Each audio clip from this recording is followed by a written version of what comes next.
Let's get into Collision. Off gate, we get word that the Continental Cup is starting, not to be confused with the Continental Classic, because it got me at first too. I was like, oh, we're starting up again, but apparently this is new. They win a Continental Cup at the end of it and get the challenge and become the new Continental Champion at All In. Here are the rules. Pause if you want to read them. And again, here are the competitors. So we're looking at some cook here. First up, Claudio Castagnoli versus Ace Austin. Banger. Enjoyed the hell out of this match.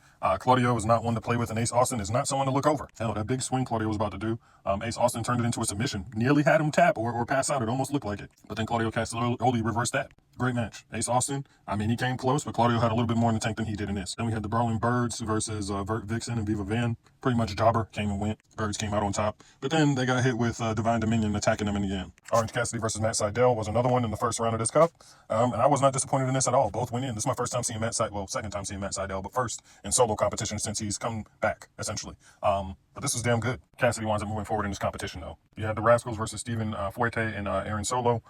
This was a jobber match, but this put us right before Myron Reed's and Speedball Bailey's match. And man, the way they approached it with Desmond Xavier doing his speech, talking about the Rascals, how they've held it down as trios, as tags, and then Myron Reed chiming in at the end saying as Solo on their own. Perfect for this match because it shows, Myron Reed's talent. I knew about Xavier, Desmond Xavier, wins from NXT, but Myron Reed, man, one hell of a talent. And him versus Speedball, epic. Their high impact and speed, it could have went either way in this match, but it wound up falling in Bailey's favor. I definitely see Myron Reed having some solo gold soon in the near future. High End in My World versus Persephone and Hikaru Shida. This was a good match. Shida, as much as she's saying she's the best, she barely made it out alive with this. Still my girl, but she almost lost it. That's all I got to say. Death Riders versus Bang Bang Gang and Jack Perry. Whatever. This was a good match. Again, you know how I feel about Jack Perry. I don't need to emphasize this anymore. Him acting like he's really going to do some damage to Mox when they have their match in the Continental Cup. Come on. Mox, bury him. Put him on leave for the next 8 months so I can chill and enjoy AEW the way I like it.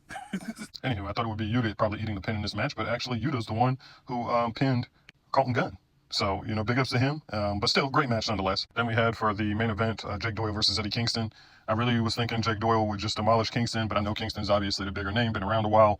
I'm not a big fan of Kingston and his wrestling. I've asked people before in these videos, hey, let me know of a classic match or a couple classics so I can do some research, but nobody ever responds for that. So I'm just not into Eddie Kingston. I like him on the mic. I like him when he's talking shit. He can sell well, but as far as his in-ring work, other than that, I'm just not feeling it. Anywho, he winds up making Jake Doyle submit in this with like a sleeper move. So he moves on to the competition. Here's what we got so far, making it in part of the first round. Look forward to the next inside of Dynamite and Collision the next week. And I want to highlight this.